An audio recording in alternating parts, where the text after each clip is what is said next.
Welcome to BlackUSA.news morning show. I'm your host, William Honolulu Jr. Join us as we explore the news and opinions that impact our community. We break down how the major stories have a very personal, local, and racial impact. No topic is off limits, but even if the conversation gets rough, we're always going to keep it real.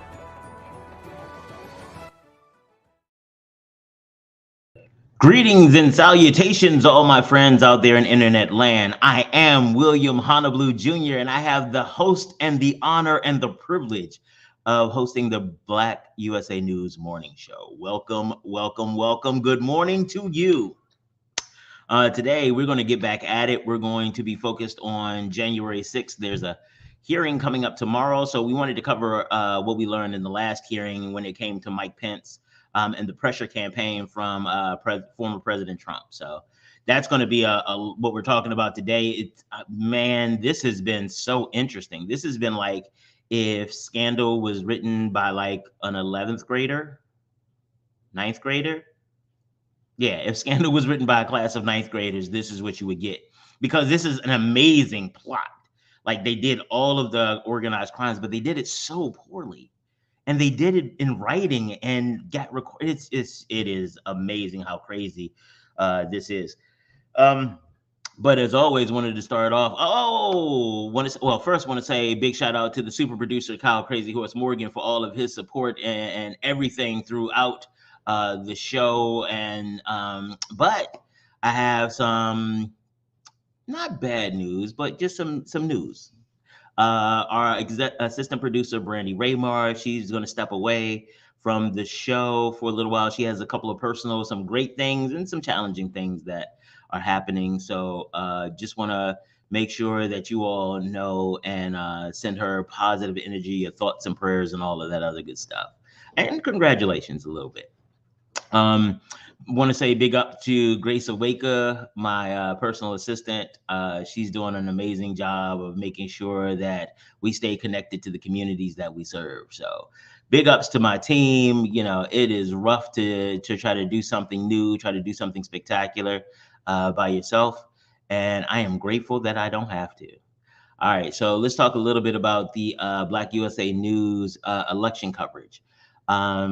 We are doing, as you all know, we stay in the streets. We talk directly to candidates. We talk to gubernatorial candidates. We talk to central committee candidates, delegates, senators. We talk to everybody because it's important that you all know what's going on and who the potential elected officials are who want to represent you. Please stay tuned for our continuing coverage. We will have, I think the next one is this afternoon around 5. And that's Michael Haney and Mike's interview with Comptroller Francho, who's also a gubernatorial candidate. And you might want to go and also check out some of the other stuff that we've done on this topic because I got to be honest, we've done some really great work. I know we replayed the interview I did with Doug Gansler, Donnie Glover's interview with Wes Moore, my interview with Rahila Ahmed, Martin Mitchell, the host of he's the host of People Over Politics. He did our interviews with gubernatorial, senatorial candidates. We also have the Prince George's. When I tell you we have a lot of stuff, yo, listen, you all have no idea how serious we're trying to be about making sure that you all have the information you need. Let me, what I'm gonna do is I'm gonna put into the comment section, I'm gonna put the email address, the website address so that you all can, click on. Let me also, let me fix this. Okay, there you go. I'm back. I was like, where did I go? Let me also put it in the on the screen so that you all can have that as well. This is where you go if you want to see the coverage that we've already done for Maryland 2020 elections. That's all there at this link. It is case sensitive. So that is 30, that's 30, O is an octopus 9, V, lowercase v, capital G, lowercase I, capital T. So that's the site you can go to see the coverage of what we've been doing as far as the station is concerned. Let's see what else. Who else? What else? Who else? What? Oh, got to make sure that you all remember to go to Darker Than Blue. Go visit our friends at Darker Than Blue. They do amazing jobs of being in the community. They have excellent food. The cowboy prime rib is amazing. And we talk a lot about Black businesses and the need to support. Well, there's an opportunity for you to support. Um, Darker Than Blue Grill, 413 North Charles Street. Make sure that you get out there and that you show them some support and some love. It's great to say what you want to do or say how much you support, but you should lead with your dollars. If you are out there and you're an entrepreneur and you're trying to figure out how to make it happen, whether you are in the nonprofit space or the for-profit space, let me tell you a little bit about my company and how we might be able to help. Hi, my name is William Honolulu Jr., and I'm the host of the BlackUSA.news morning show and the president of the Grinding Gang Incorporated. The Grinding Gang is an organization that helps small business owners in the nonprofit and for-profit communities figure out how to make sense of all the noise. There's a lot of information out there, and sometimes it gets a little overwhelming. We help you develop business plans. We help you figure out what to do with a lot of the information you receive. And we also help you figure out how to become more profitable. We also host a variety of workshops. You can check out our next workshop on grant writing right here. Okay, so that's how we can help you get your stuff together and make sure that you are growing your business or structuring your nonprofit so that you can have the most significant impact, but also that you can get the grant funding and the revenue that you need to support the impact that you have in the community. All right, let's see what else, who else, what else. You know, we got to make sure we get through all the show notes. Oh my gosh, how could I forget? Breadcoin, yo. Breadcoin is an organization that has created an alternative payment system for people who are unstably housed, who are suffering, or who live in a food desert or a starvation zone, and wouldn't necessarily have access to quality food and things like that. The way that it works is that they take donations from community members, and then they, hey, Michael, how's it going? They take the donations from community members and organizations and they put it into this coin. And so right now, for example, Breadcoin has a value of about $2.50. So like each Breadcoin is worth $2.50. And people can take the Breadcoin to participating restaurants and caterers and get a meal. And that's great that we're able to get people food, but two of the things that makes this amazing for me, and one of the reasons I am so incredibly proud of the partnership, the first is that the Breadcoin is distributed through existing partnerships. So working with organizations and individuals who are in the community, who are working with people who have nutrition issues, working with people who are in starvation zone, working with people who are homeless. We use those existing resources or those existing networks to make sure that the Breadcoin gets out to those who really need it. So that's one of the things that is also that is amazing about this. The second is that when people go in and pay with Breadcoin, nobody knows why. There are people who actually buy Breadcoin as part of their donation and so that they can keep it in circulation and give Breadcoin money. But you get to go and you get to eat with dignity. So often, particularly in our country, we have this very capitalistic and colonizing mindset where you have to be poor enough. You have to look poor. You have to behave like you are destitute before you can get help. And I am so grateful that there's an organization that doesn't require someone to give up their commitment. It doesn't require, their dignity. They don't have to give up their dignity to get a decent meal. And I am so grateful for the partnership that we have with Breadcoin. And big up to BlackUSA.news CEO and founder, Donnie Glover, for always making sure that we stay committed in doing the right thing. All right. You know, I need to make sure I get through all my show notes before we get too far in. Big up to Fosterpreneur Incorporated, they are launching actually today, well, let me not say they, today we are launching our partnership with Casa Valentina. They start today. It is so awesome that we're going to be able to walk some of these young people who are alumni of the foster care system in helping them understand how to develop and build their business and grow so they can reach their goals. All right, so y'all know I'll be trying to get through all of this stuff, so I don't have, so I don't get no show notes later. They like, oh, you forgot this. Okay, all right, okay. I think we're good. I think we're good. I think we got time to talk now. Y'all ready to talk? Y'all ready to talk? So I want to lead off with this because this, again, sets the context for everything that we're going to be talking about. So, what this is the oath of office that the president and the vice president, uh, take. Um, I'm sorry, the vice president and members of Congress. So I do solemnly swear that I will support and defend the Constitution of the United States against all enemies, foreign and domestic, that I will bear true faith and allegiance to the same, that I take this obligation freely without any mental reservation or purpose of evasion, and I will well and faithfully discharge the duties of the office on which I am about to enter. So help me God. The the oath that congressional members need to take is that I name do solemnly swear that I will administer justice without respect to persons and do equal right to the poor and to the rich, and that I will faithfully and impartially discharge and perform all of the duties incumbent upon me as whatever their title is under the Constitution and the laws of the United States. So help me God.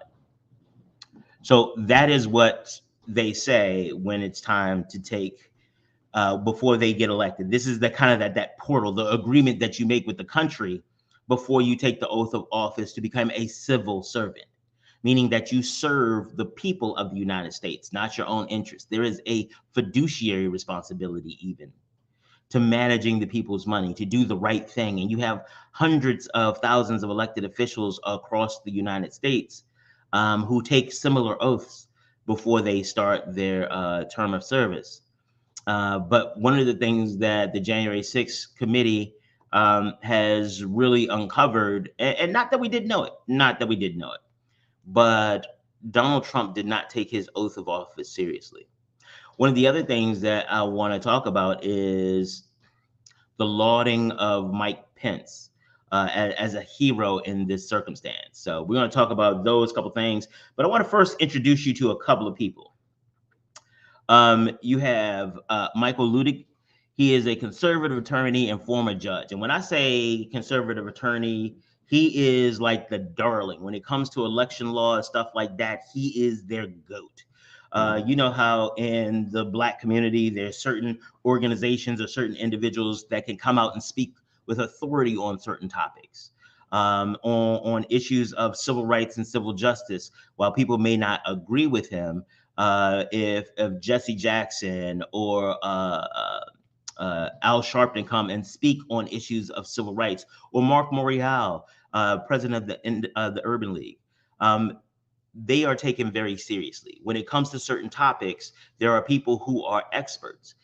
In conservative circles, this guy is it. He is that guy when it comes to elections and things like that. And I want to highlight that, not just because, giving his dude props or whatever, because while I don't necessarily agree with his stances on certain things, that, I appreciate his thoughtfulness, in his thoughtfulness in his decisions and the way that he discusses and describes the place that law sits for the United States.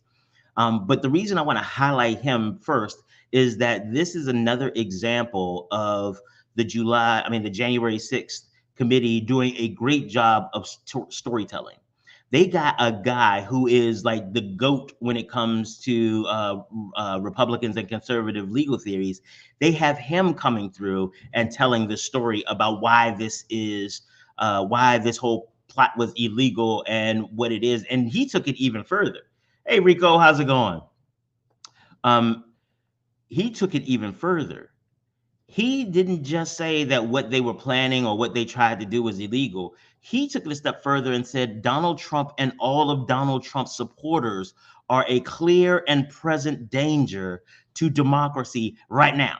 Like right now, they're clear and present danger. And that resonates because the conservatives, the Fox Newses, the One America Newses, they don't have a way to attack this guy because he's not only one of their own, he has been a leader in conservative thought, the Federalist Society, and all of these other places. He's been a leader there for so long, they dare not come through and say that what he was talking about is problematic or that he's wrong. He is literally has written books on the subject. So it was a really great move for them to get one of their own people, one of the conservatives and the Republicans' own people, well written judge. He was actually considered for the Supreme Court. Like that's how the guy this guy is.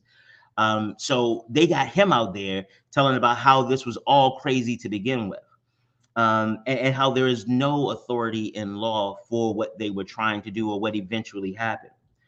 I also want to make sure that you remember that the lie is the point. That is the point of all of this. It is about sowing doubt. It is about just obfuscating. I love that word, but it's so difficult to say. It is about confusing everybody. That is it. And what he did is he came out and he said, Michael Ludick came out and said, there is no confusion when it comes to who did what or what was legal on that day.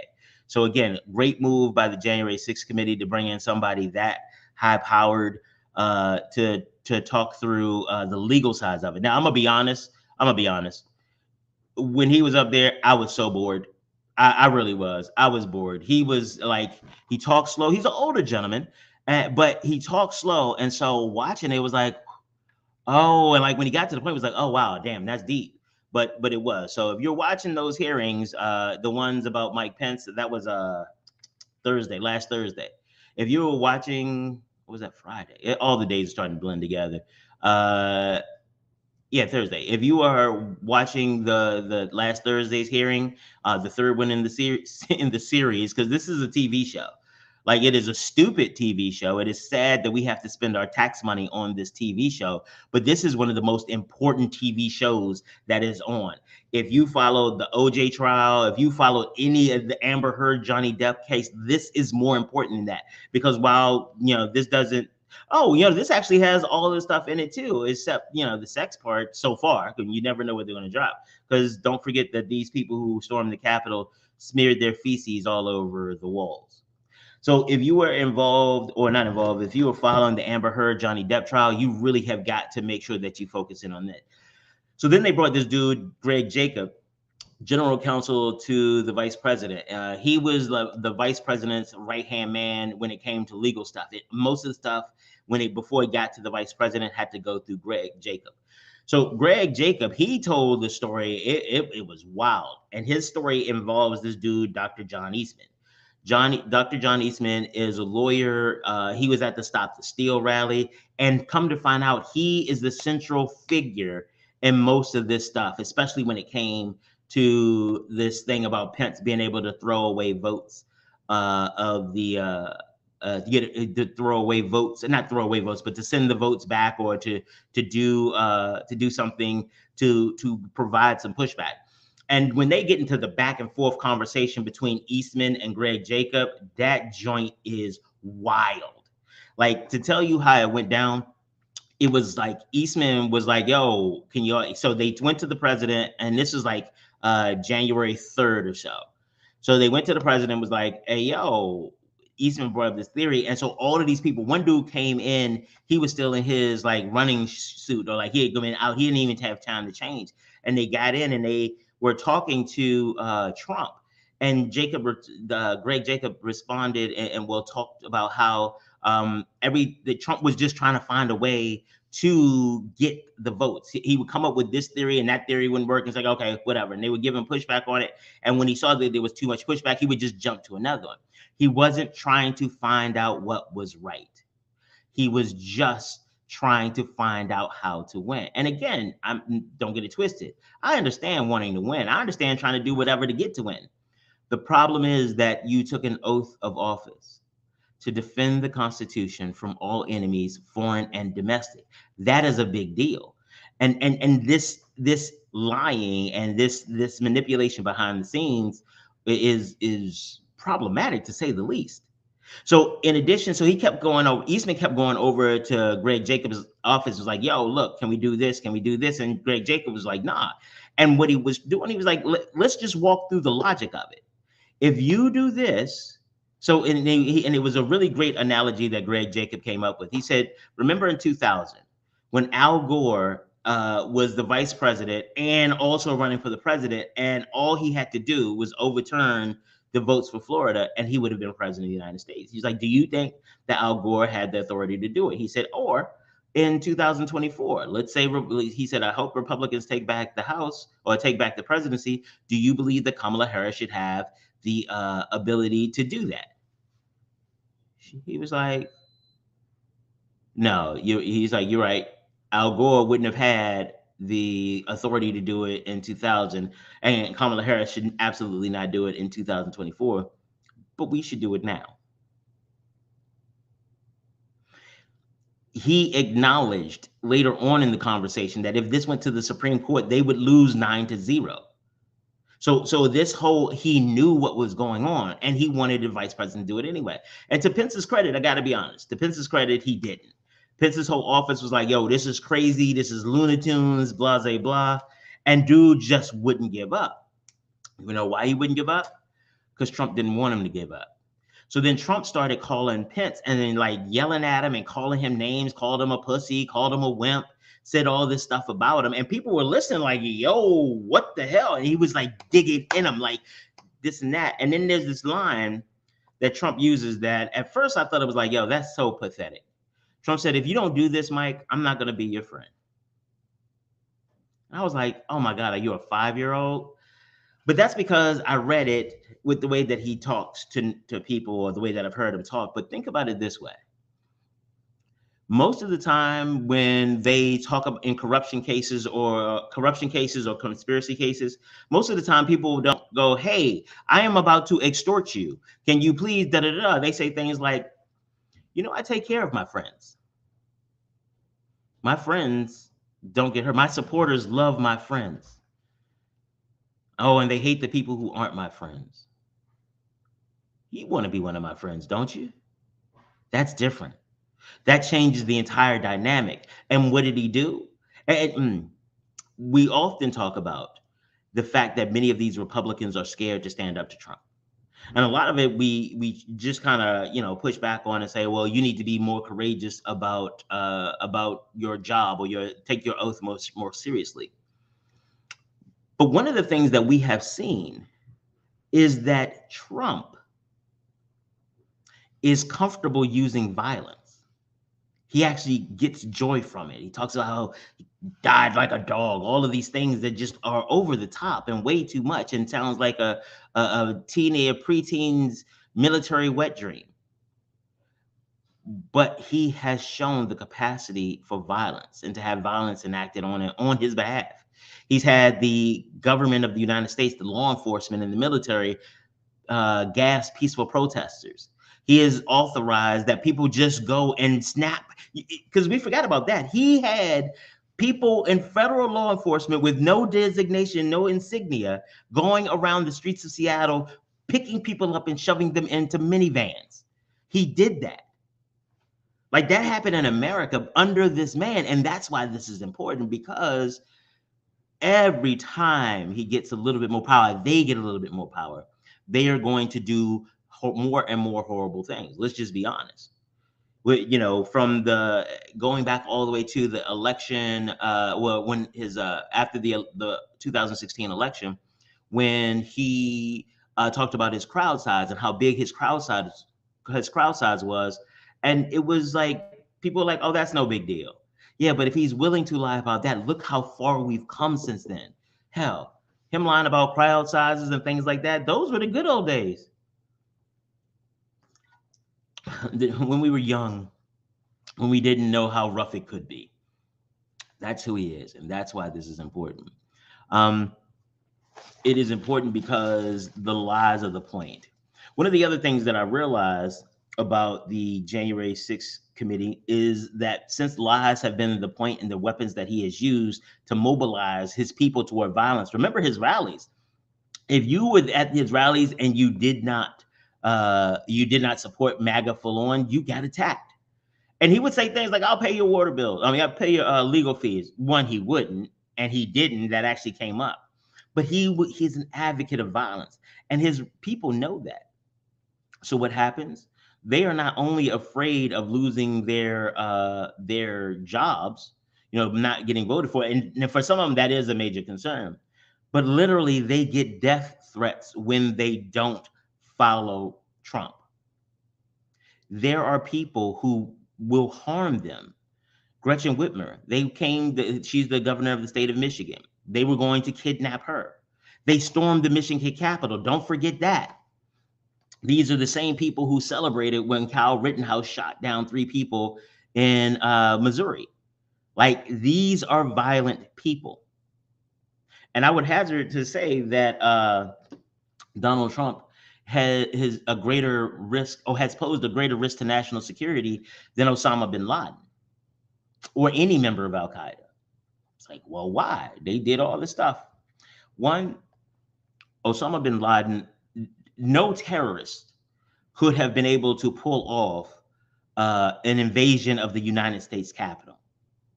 Nobody else, I'm sorry, the only terrorist that could do it was the president of the United States. But there is no other foreign entity who could have staged that. None of them could. There's also no other entity. The vice president has, I think the only time the vice president has been in jeopardy is when during the Lincoln assassination, there was somebody who was supposed to assassinate the vice president. And instead he got drunk and passed out. But that's it. That was when the last time the vice president has been under attack, until January 6, 2021. Let's do a little sound from there. Let's see. There's a clip I wanted to show you guys about that. By 2:24 p.m., the Secret Service had moved Vice President Pence from the Senate chamber to his office across the hall. The noise from the rioters became audible, at which point we recognized that maybe they had gotten into the building. Then, President Trump tweeted, "Mike Pence didn't have the courage to do what should have been done to protect our country and our Constitution, giving states a chance to certify a corrected set of facts, not the fraudulent or inaccurate ones which they were asked to previously certify. USA demands the truth." It was clear that it was escalating and escalating quickly. So then when that tweet, the Mike Pence tweet, was sent out, I remember us saying that that was the last thing that needed to be tweeted at that moment. The situation was already bad, and so it felt like he was pouring gasoline on the fire by tweeting that. 30 seconds later, rioters already inside the Capitol opened the East Rotunda door, just down the hall. And just 30 seconds after that, rioters breached the crypt, 1 floor below the vice president. The Secret Service couldn't control the situation and do their job of keeping him safe. At 2:26 p.m., Secret Service rushed Vice President Pence down the stairs. I think they had been trying to figure out whether they had a clear route to get us to wherever it was that they wanted to move us to. We moved pretty quickly down the stairs and through various hallways and tunnels to the secure location. Upon arriving there was further discussion as to whether or not we were going to leave the Capitol complex or stay where we were. Vice President Pence and his team ultimately were led to a secure location, where they stayed for the next 4.5 hours, barely missing rioters a few feet away. Thanks, PBS NewsHour, for that. Wanted to make sure that you all understood that Trump brought domestic terrorists within 40 feet of the vice president of the United States. One of the things that I want to, and the other part that they brought up too, is that he knew where the rioters were. He was he understood that at 2:16 is when they told him the Capitol had been breached, and that people had been attacking the Capitol. And then, 8 minutes later, he sends that tweet. They were reading the tweet on the steps, and that's how they ended up starting to chant "Hang Mike Pence." There was a guy, Nick Quested. He is a documentarian, meaning that he goes around with these organizations and entities, and he starts filming things, and he's been doing it for a while. The Proud Boys had him embedded with them so that he and his crew could film January 6th and what was happening. Now, they assume that, well, the theory is that they thought that they were doing some big stuff and that things would absolutely change, blah, blah, blah. Hey, Shonda, good morning, sunny honey.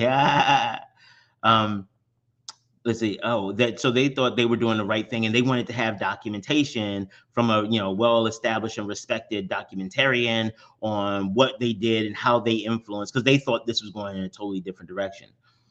They believed the purpose was to get enough people together to threaten them, and Trump is still doing that.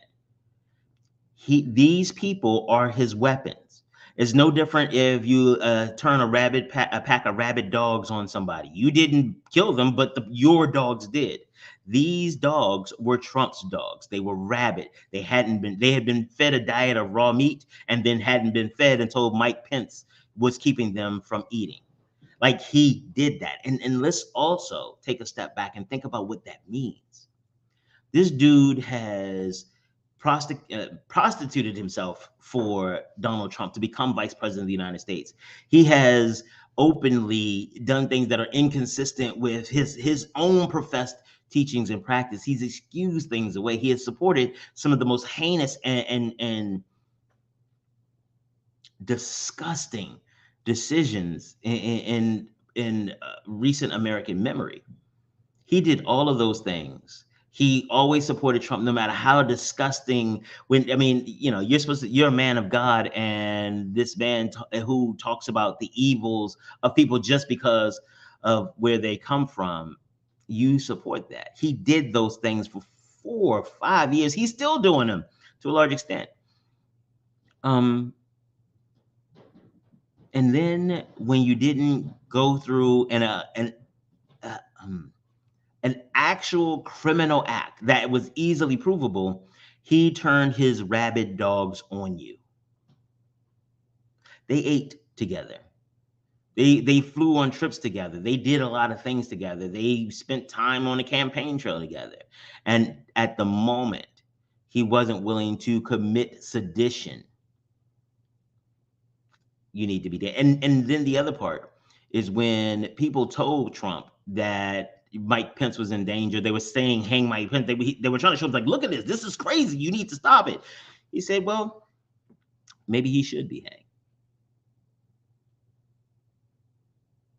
This type of person should not have power over anyone or anything.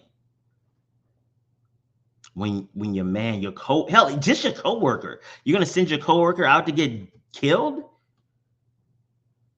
And also, let's not forget the oath of office to defend the Constitution.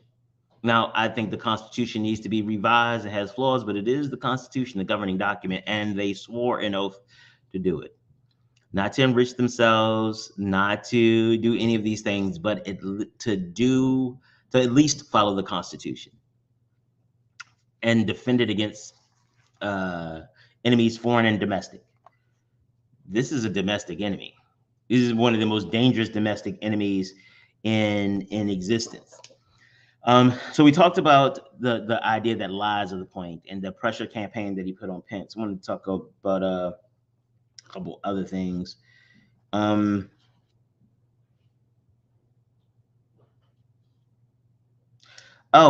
see. About the I'm sorry, I'm looking at my notes.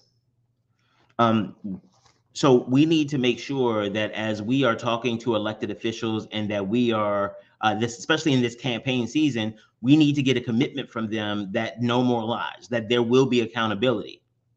And I know, but like, what are you going to do? And a lot of them are going to, we'll need to see what the facts are. Nope, I need to know what you're going to do. Because guess what? Trump did that. When it came to Supreme Court nominees and appointees, They did that. That is the whole point of it, is amassing more power. And this is one of the problems. One of the problems with people who are not supportive of democracy. They just want power, and they are willing to abuse anyone to get it. He sent thousands of people to kill his vice president, well, at the very least, to put pressure on him. And the dude, the guy who quested, who was the documentarian, he said that had they talked afterwards, they went for tacos apparently afterwards. He said afterwards they were like, "Yo, if we had gotten our hands on Mike Pence, we would have killed that son of a bitch." They would have done that. That was his man. That was the guy who he broke bread with and shared policy with and wanted to make America great again with. And as soon as he wasn't prepared to go too far, time for him to go. Maybe he should have. And it's important to understand that a lot of candidates right now are still pushing that. And offices like Secretary of State, the people who count the votes, they're saying that as they're interviewing for the job, they're saying, no, I don't believe, I think there's a problem with elections. Hell, there's one guy who he's on a elections commission in, I think, in Oklahoma. He had to Zoom into the meeting at the commission because he was in DC for his trial or for a hearing on his insurrectionist behavior at the Capitol on January 6th. He has an elected office. The gubernatorial candidate in Pennsylvania, he believes that the election was stolen. They realize how much they messed up in the first place, and now they're like, well, now we just won't mess up the next time. They're saying like, hey, okay, so next time we make sure that there is no Mike Pence there. Everybody involved is willing to do dirty in order to make it happen.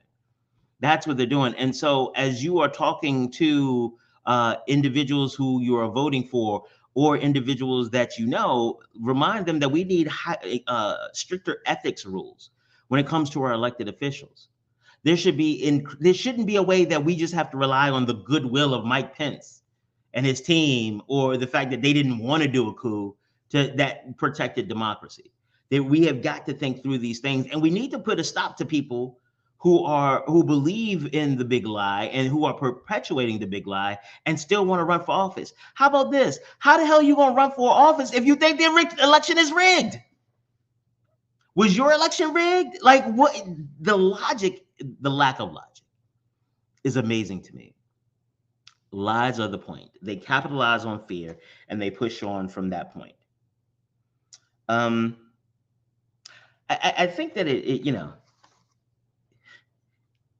it doesn't need to be said, but apparently it does.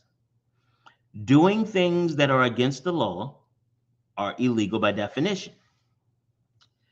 Planning to do things that are against the law is also illegal. It's a conspiracy.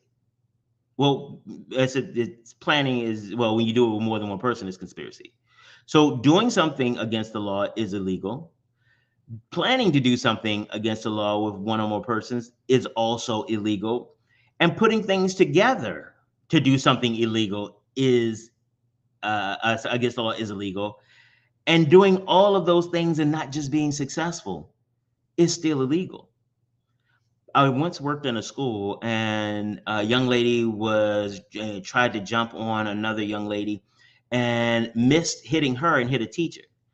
One of the things when they brought her down to my office, she was trying to explain. She's like, I don't understand why I'm in trouble. I didn't mean to hit the teacher. It was an accident. I meant to hit the other girl. But you shouldn't have been fighting in the first place. Yeah, but I meant to hit the other girl, so I shouldn't be in trouble because I hit the wrong person. And I thought that she was joking until I realized that she did not understand the concept of why she was in trouble, because it was an accident. The hitting of the teacher was the accident. And so in her mind, since the teacher wasn't the target, she shouldn't be held accountable for that. This is the type of argument they're trying to make now. Well, it was a misunderstanding. Trump may have believed it, all of these things. There are no excuses. They need to be held accountable. There needs to be rules and things put in place so that we don't have to worry about these things again. Contact your local elected official. Contact the members of the January 6th committee. Google them, email their office, tell them thank you for at least putting it out there. Whatever you decide about it, at least say thank you to them for actually putting it out there. The next piece is this idea that Mike Pence is a hero.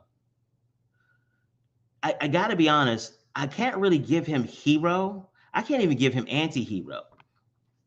It's like when you get to that point in the movie where the bad guy wants you to kill your kid or kill a family member or somebody close to you in order to be part of the crew, and you don't do it then.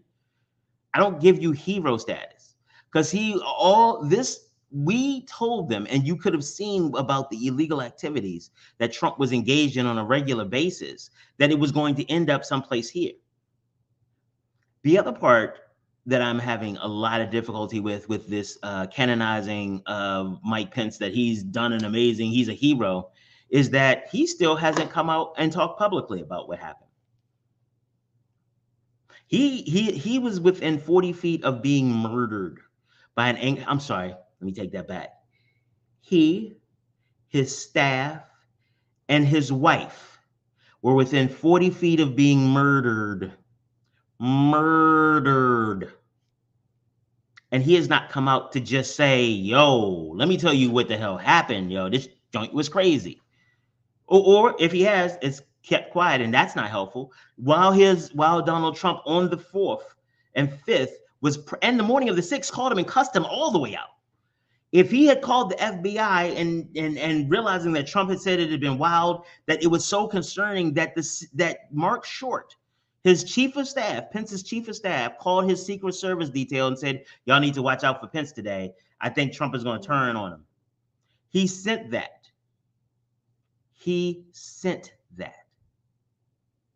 When your homeboy, when the dude who is responsible for managing your schedule and all that other stuff lets the Secret Service know that the president may be putting you in harm's way, and actually did it, and nobody has come back and sat there without a subpoena being necessary. Without a subpoena being necessary. It's kind of like a organized crime. Nobody wants to testify against the mob. I ain't see nothing. What? They shot my kid. Oh no. Oh well, we'll take care of it in the neighborhood. We ain't no snitches. How is this any different than any other crime? This ain't no different than The Wire, or Run the City. This is no different than that. They have committed crimes. Trump, sent an angry mob of rabid dogs after his vice president because he wouldn't commit a crime with him that everybody knew. So going back to Steve Jacob, he told Eastman in no uncertain terms that this was illegal and the vice president wouldn't do it. What's even more, after the rioting had quelled, after all of that stuff had happened and they tried to get things, get control back over the council, Eastman sent Steve Jacob an email saying like, yo, I would implore you all, the vice president, to think about going along with the plan. If that ain't no gangster stuff, it's like, yo, see what happens when we're upset. I'm assuming you don't want that to happen again. So are you going to do us this favor? That's what it was like there. And they're still not testifying without a subpoena. Mike Pence isn't even coming through. We talked about before that this legislative body does not have authority to issue criminal citations or anything like that. But it's important to remember that they can make laws moving forward to make sure that this stuff doesn't happen, that we don't have to worry about who's in office, that we can know that there are things in place to prevent this type of shenaniganizing or wherever it's going to happen again. Because guess what? Everybody's going to be looking at the vote count, the certification this time. They're going to be looking at that. And let's not pretend that that's not the only place it is. When they get rid of mailboxes, when they try to make mail-in voting even more difficult, when they do all of these things, this is part and parcel of the plan. It's not over. Well, Shonda says that you should get credit for doing the right thing, or at least not doing the wrong thing. Absolutely. But I again, he did do the right thing, and I'm not taking that from him. I'm talking about the way that they're trying to canonize him, like, oh, he was the hero of the thing. He was, but it was still in his own interest. Like, he wants to run for president, and and also, you know, that if Trump had won this time, he was not giving up power next time. And Mike Pence would have not been, he would have openly engaged in seditious conspiracy for an insurrection or whatever, and he would not have been able to be made, he would not even be able to run president if this went sideways. See, that's the thing. Like, that's why I'm happy he didn't do the wrong thing, and I'm happy that he did his job. I'm happy that he stood up with his oath. But if we are so jaded and so cynical that just not doing an insurrection makes you a saint, makes you a hero, that's a problem. That is a whole problem. And this is one of the things that people were warning about with the disinformation and Trump's lies, is that there are so many lies that now we're like, okay, is this big enough to even get upset? Because if you get upset at every one of the lies he tells, you ain't never going to be unupset. And that is the point, is to keep pushing and pushing and pushing until you just get tired and go like, all right, fine. See, those of you all who ever work with kids or have kids, y'all know how it is when they just keep, Mom, Dad, could you, can I, are we? It's like, you know what? Fine. Here, just take it, eat it. I don't care. You got diabetes, eat this cookie. I don't care. Just leave me alone. Oh, maybe that was just me. Maybe it was, sorry. But that's how his lies have affected us. We are so desensitized to it, and we have set the bar so friggin' low, like disgustingly low. Like, oh, he told most of the truth. He didn't do a conspiracy. Yay, our hero. Isn't there a song about that? We don't need another hero or something? Thunderdome. I'm older. I remember things. Let's see what else. Oh, and talk about how this all went down. Here's some other sound I want to share with you. What were your prior interactions with Eastman? He described for me what he thought the ambiguity was in the statute, and he was walking through it at that time. And I said to him, hold on a second, I want to understand what you're saying. You're saying that you believe the vice president, acting as president of the Senate, can be the sole decision maker as to, under your theory, who becomes the next president of the United States? And he said, yes. And I said, are you out of your effing mind? Right? And that was pretty blunt. I said, you're completely crazy. I said, you're going to turn around and tell 78 plus million people in this country that your theory is this is how you're going to invalidate their votes because you think the election was stolen? And I said, they're not going to tolerate that. He said, you're going to cause riots in the streets. And he said words to the effect of, there's been violence in the history of our country, Eric, to protect the democracy or protect the republic.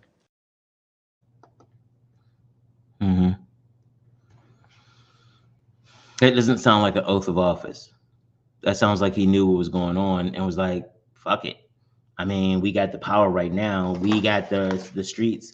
And he also talked about, Trump talked about, I'm sorry, not Trump. Eastman talked about how they needed some senators and some representatives, like, just declare it, and then it'll be enough. We'll take care of it from there. It's organized crime.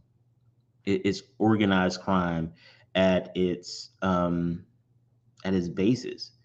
One of the other pieces that I also want to talk about is the Capitol Police. This is a separate issue.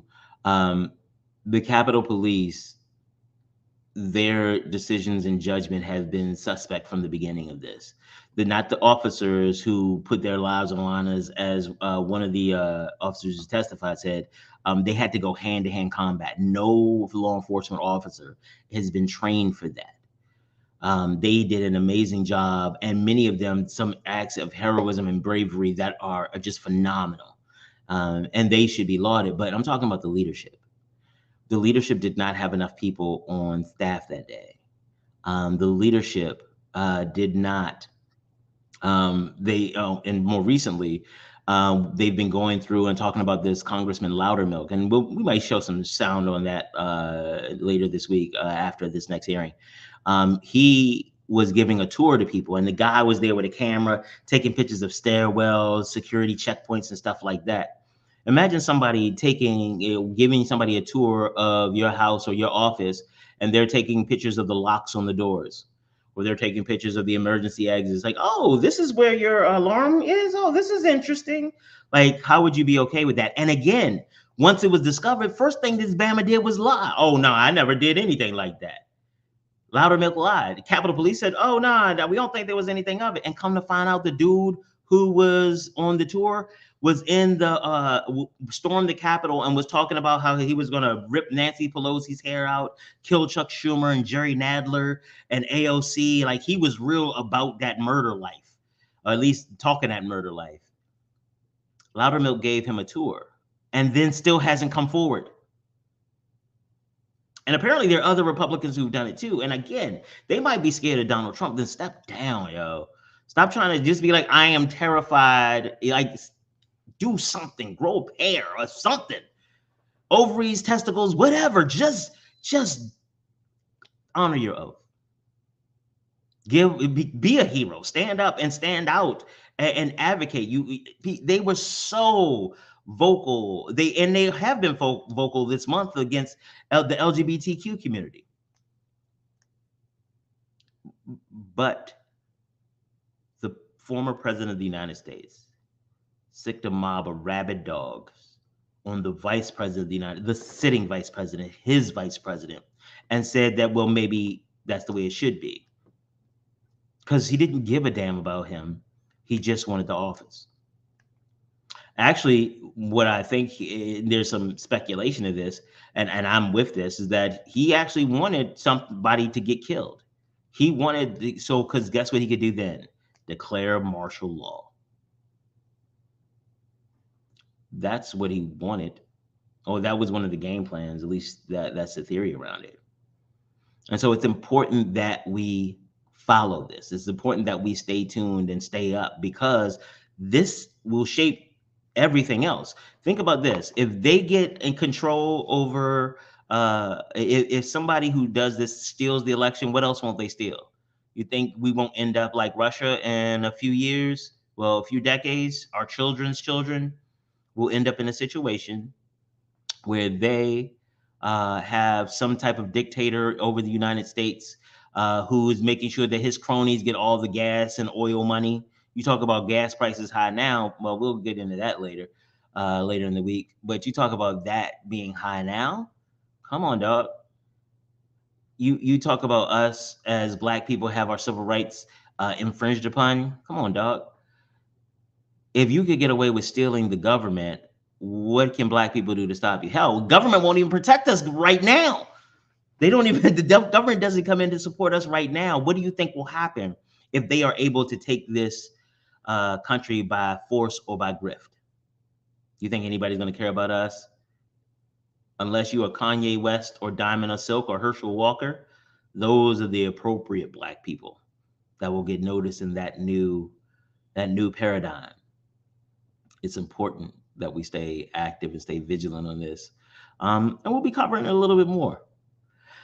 Whew. Well, you know what? We've covered, let me make sure we've covered everything I wanted to talk about today.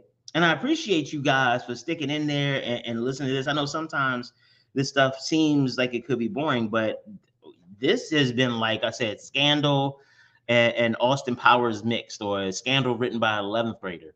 It has been highly consequential, a lot of moving parts, but also exceptionally stupid and naive. But we need to stop it now. We need to address it now, because the next group may not be as naive. They might be a little smoother and get away with it. That's why we have to stop it now. This isn't just about Trump. This is about everyone who made this happen. This is about holding people to a higher standard. Your oath of office should require you to go forth and provide evidence of this type of stuff. When literally you're telling a dude who's trying to convince you to engage in a conspiracy, the White House is telling them no. It's not just let me think about it, or let me tell me what you think about this idea. Please do this. And they're providing a pressure campaign. That's real.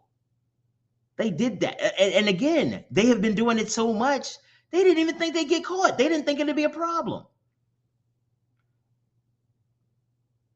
That's a problem. Google the January 6th committee members. If you're in Maryland, make sure you all hit up Jamie Raskin. He's a good dude, and he's one of the House, he's on the committee and has been one of the House impeachment managers and stuff like that. So he's a really good dude and really believes in credibility. So make sure you all holler at whoever it is in your jurisdiction that is on the committee to let them know that, you know, if nothing else, thank you for putting this out there. Because there's a lot of stuff that we didn't know as a public. As the public. Like I followed a lot of it and then was like, whoa, I had no idea that this was here. Oh, damn. So please and thank you. It's a lot, but it is as important.